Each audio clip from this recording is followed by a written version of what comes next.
Hi friends, इस lecture में मैं डिस्कस करूंगा आपके साथ सिलेंडर हेड की टाइप्स को, मटेरियल्स को और पार्ट्स को। इस वीडियो को देखने के बाद अगर आपको मेरी ये वीडियो अच्छी लगती है तो मेरे चैनल को सब्सक्राइब कर दें और साथ में बेल आइकन को प्रेस कर दें ताकि मेरी हर आने वाली वीडियो आप तक पहुंच सके। तो बग़ैर टाइम वेस्ट किए अपनी इस वीडियो को स्टार्ट करते हैं।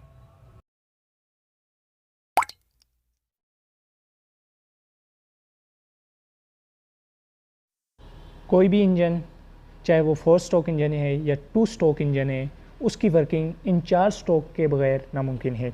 वो 4 स्ट्रोक कौन कौन से हैं? सबसे पहले स्ट्रोक का नाम है सक्शन स्ट्रोक, दूसरे स्ट्रोक का नाम है कंप्रेशन स्ट्रोक, तीसरे स्ट्रोक का नाम है पावर स्ट्रोक और एग्जॉस्ट स्ट्रोक। सक्शन स्ट्रोक सबसे पहला स्ट्रोक, इसमें फ्यूल इन होता है, फिर कंप्रेशन स्ट्रोक कंप्रेस होता है फ्यूल, फिर पावर स्ट्रोक और फिर एग्जॉस्ट स्ट्रोक। किसी भी पावर स्ट्रोक के लिए कंप्रेशन स्ट्रोक बहुत ज़रूरी है और कोई भी पावर स्ट्रोक कंप्रेशन स्ट्रोक के बगैर नामुमकिन है। कोई भी पावर हम कंप्रेशन स्ट्रोक के बगैर प्रोड्यूस नहीं कर सकते इंजन में। तो अब डिस्कस करते हैं इंजन के हेड की टाइप्स को, सिलेंडर हेड की टाइप्स को। There are 2 types of cylinder head. Cylinder head 2 types के होते हैं, कॉमन हेड टाइप और individual head type. Common head type को डिस्कस कर लेते हैं। कॉमन हेड टाइप्स में हर इंजन का इनलेट वाल्व और एग्जॉस्ट वाल्व, हर सिलेंडर का एक ही इंडिविजुअल होता है, अपना अपना।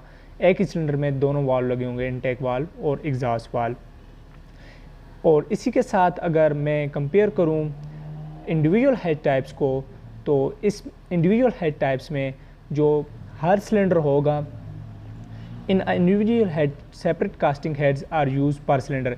इसमें हर सिलेंडर का जो हेड होगा वो अपना होगा, सिलेंडर का हर सिलेंडर का अपना हेड होगा। उसमें एक ही हेड पूरे सिलेंडर के लिए, हर सिलेंडर के लिए यूज़ किया जाता है, चाहे 4 सिलेंडर हैं एक ही हेड, इसमें हर सिलेंडर का अपना हेड होगा। अब बात कर लेते हैं मटेरियल्स की। सिलेंडर हेड के कौन कौन से मटेरियल हो सकते हैं? मेनली 2 ही मटेरियल यूज़ होते हैं, जो कास्ट आयरन है और दूसरा एल्युमिनियम एलॉय है। ये 2 मेन मटेरियल हैं जो सिलेंडर हेड में यूज़ होते हैं। कास्ट आयरन जो वेट में भारी होता है, इसी वजह से इसको हैवी जो व्हीकल्स हैं, हैवी व्हीकल्स में यूज़ किया जाता है, जिस तरह ट्रक हो, बस, इनके इंजन्स में यूज़ किया जाता है क्योंकि ये वेट में भारी होता है। इसकी बनिस्बत जो हमारे पास एल्युमिनियम एलॉय है, वो वेट में लाइट होने की वजह से इसको हम हर जगह यूज़ कर सकते हैं, स्मॉल इंजन में भी। Due to light weight of the aluminium alloy, its power to weight ratio, इसकी जो वेट टू पावर रेशो होती है वो इंक्रीज़ होती है as compare to cast iron engine. As compare to cast iron engine इसकी पावर रेशो इंक्रीज़ होती है।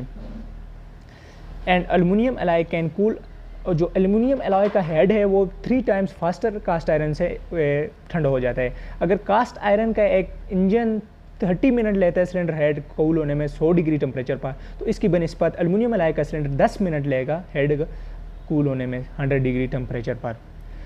तो ये 2 डिफरेंस थे इन इंजन के हेड्स में। अब पार्ट्स की बात करते हैं सिलेंडर हेड के में बेसिक कौन से पार्ट्स हैं।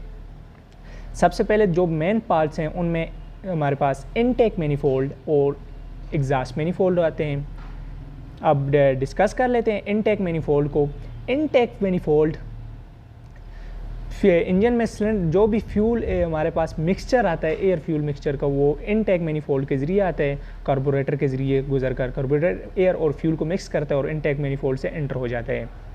तो इनटेक मैनिफोल्ड और एग्जॉस्ट मैनिफोल्ड जो हमारे पास कंप्रेशन और पावर स्ट्रोक के बाद हमारे पास जो गैसेस होती हैं वो एग्जॉस्ट स्ट्रोक के रास्ते बाहर निकल रही होती हैं। तो पावर स्ट्रोक के बाद जो गैसेस हमारे पास निकलेंगी वो एग्जॉस्ट स्ट्रोक के थ्रू निकलेंगी और फ्यूल जो इन होगा वो इनटेक मैनिफोल्ड के थ्रू इन होगा। कह सकते हैं कि इनटेक मैनिफोल्ड जिधर से एयर फ्यूल मिक्सचर आ रहा है उसके रास्ते में लगा होता है और जो गैसेस बंद होने के बाद जो जा रही होती हैं जिस रास्ते के थ्रू एग्जॉस्ट मैनिफोल्ड, उसके रास्ते में लगा होता है। अब हम इंजन के वाल्व्स को डिस्कस कर लेते हैं। वाल्व्स की बेसिकली 2 टाइप्स हैं। वाल्व्स फ्यूल को इन करते हैं और फ्यूल को, मिक्सचर को और गैसेस को आउट करने में मदद देते हैं। वाल्व्स की जो 2 टाइप्स हैं, इनलेट वाल्व्स और एग्जॉस्ट वाल्व्स। इनलेट वाल्व्स और एग्जॉस्ट वाल्व दोनों का अपना अपना काम है।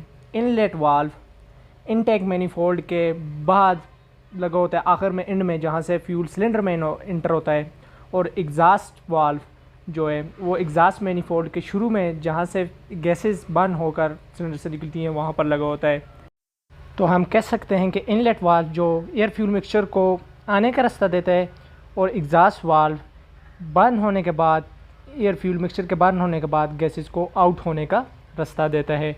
इनलेट वाल्व और exhaust valve during power stroke and compression stroke close होते हैं, जिसकी वजह से हमारे पास कंप्रेशन हो रही होती है और इसी वजह से हमारे पास पावर प्रोड्यूस होती है। वाल्व के ओपनिंग एंड क्लोजिंग मैकेनिज़्म को डिस्कस कर लेते हैं। वाल्व की जो ओपनिंग एंड क्लोजिंग है वो बेसिकली कैम शाफ्ट और रॉकर आर्म कंट्रोल कर रहे होते हैं।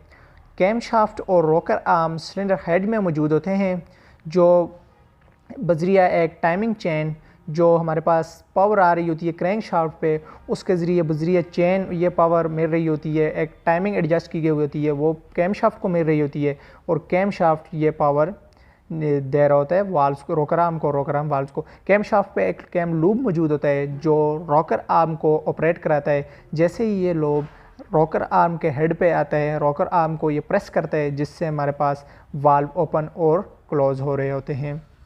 यह सारा प्रोसीजर कैम शाफ्ट का था। अब स्पार्क प्लग की बात करते हैं। स्पार्क प्लग एक मेन कंपोनेंट है सिलेंडर हेड का। इसके बगैर पावर स्ट्रोक, पावर प्रोड्यूस करना मुश्किल है। जैसे ही गैसेस इंटर होती हैं वो कंप्रेस्ड हो जाती हैं। कंप्रेस्ड होने के बाद जैसे ही end of the compression stroke होता है, end of the compress both valve close, दोनों वाल्व बंद होते हैं और यहाँ पर स्पार्क प्रोड्यूस हो जाता है। स्पार्क प्रोड्यूस होने की वजह से यहाँ पर पावर प्रोड्यूस होती है और पिस्टन डाउनवर्ड मूव करता है और पावर प्रोड्यूस हो जाती है। उम्मीद है आपको मेरी ये वीडियो पसंद आई होगी। Thank you.